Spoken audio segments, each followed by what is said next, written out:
this time I know to turn on the microphone. Mr. Chairman, in our standards and practices, which we've had in place for some time, we do, in fact, ban those words.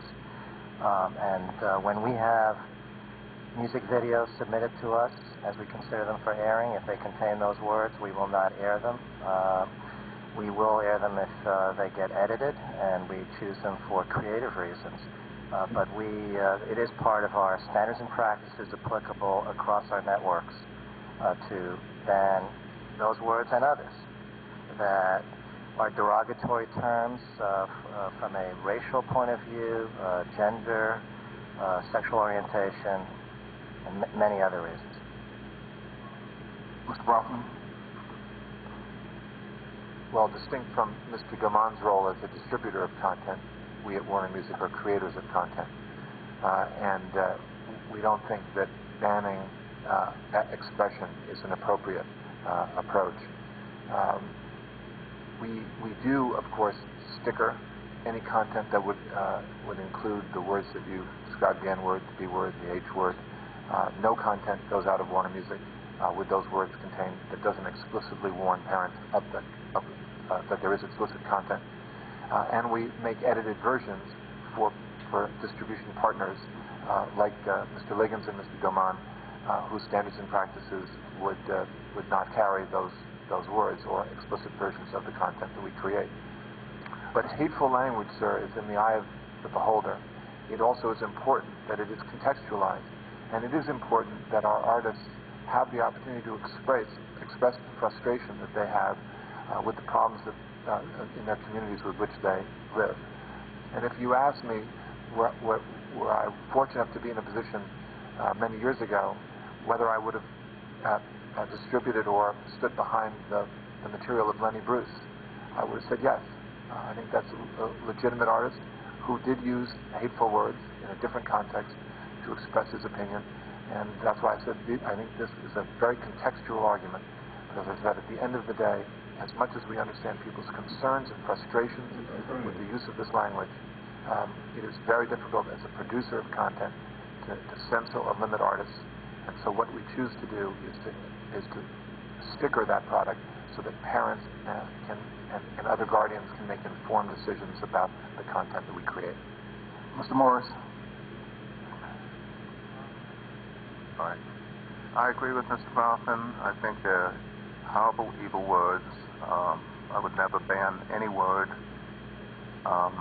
If I can digress one little bit, Mr. Chairman, what I think bothers everyone on this committee is the feeling that standards within the companies have deteriorated.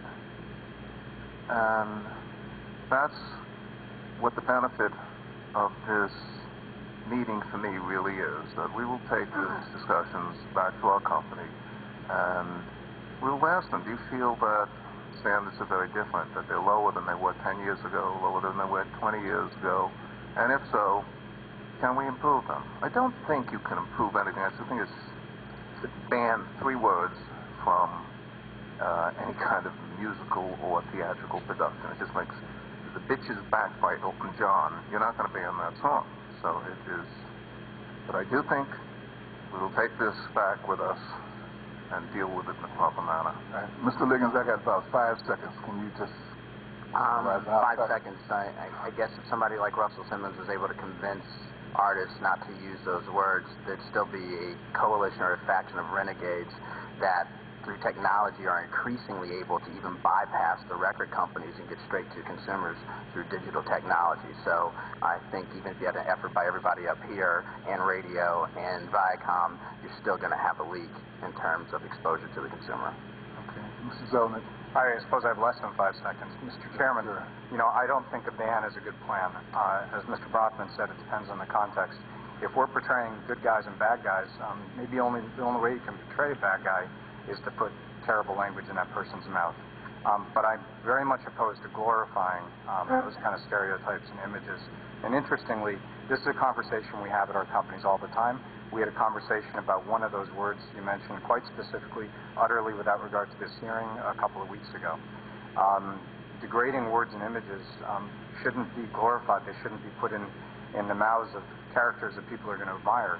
But it's possible that a work of art can't possibly be seen as realistic if we eliminate every allusion to what's actually going on in the streets. So it's a complicated discussion, but no, I wouldn't suggest we ban the words. The chair recognizes the ranking member, Mr. Stern, for 5 minutes. Thank you, Mr. Chairman. Mr. Morris, did I hear you just say that you would not ban any word? I thought you just said that.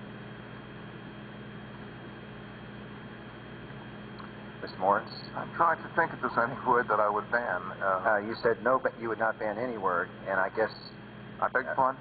I mean, what I understand you to say is you would not ban any word, which means, in this case, Universal Music Group, under your leadership, would not ban any word in any of the publications. Is that what you implied? That's what your statement was. Well, it depends on the context it would be used in, Congressman.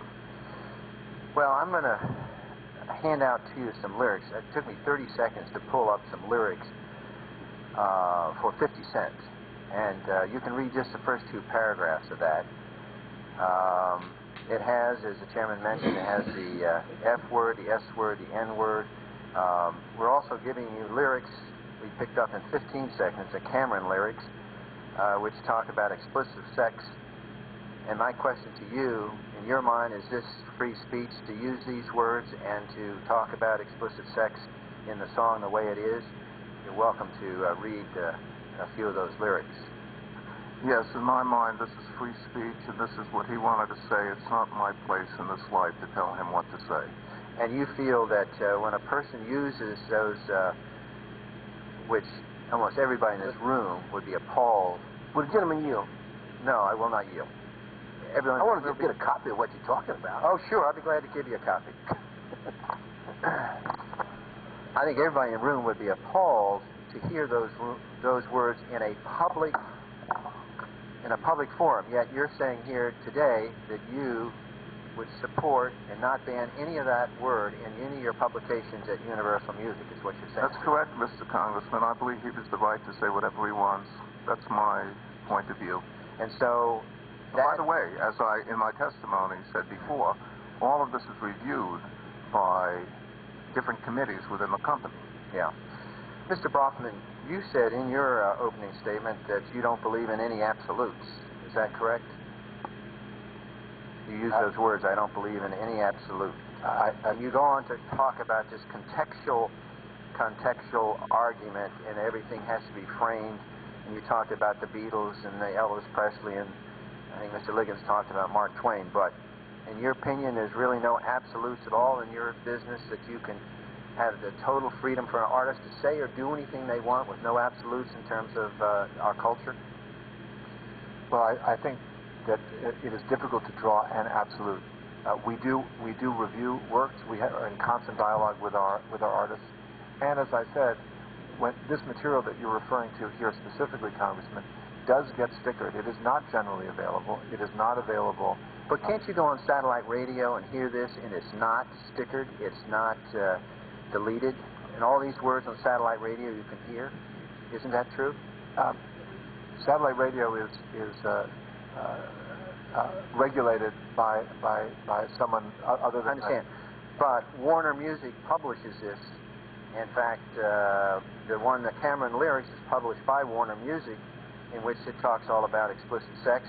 And so you've said that this is okay, we'll publish it, but if it comes to the radio, we'll dub it out. But when it gets on satellite radio, it's the full information, isn't it? There may be explicit channels on satellite radio. You can listen to their comedy channels. You can listen to any number of things where language like this is found, Mr. Chairman. And I think what's important also to remember is that while the language that you might find offensive here, and in fact many people, including myself, might find offensive in content that is produced by any number of entertainment companies, that's not true for everyone. And the relevance of this content in some communities is very different than the I know. You could go across the spectrum and find people that have different tastes, and I understand that. But you, as a publishing executive, you're saying that you're going to not censor anything if it has the N word in it, or the F word, or the S word, or explicit sex. In your opinion, today, that is okay, and it's a freedom of expression. That's not what I've said, nor is it what I've testified to, Congressman. Okay. What I've said is, to the question, would I put a ban on all work containing those words? I said no, and I wouldn't.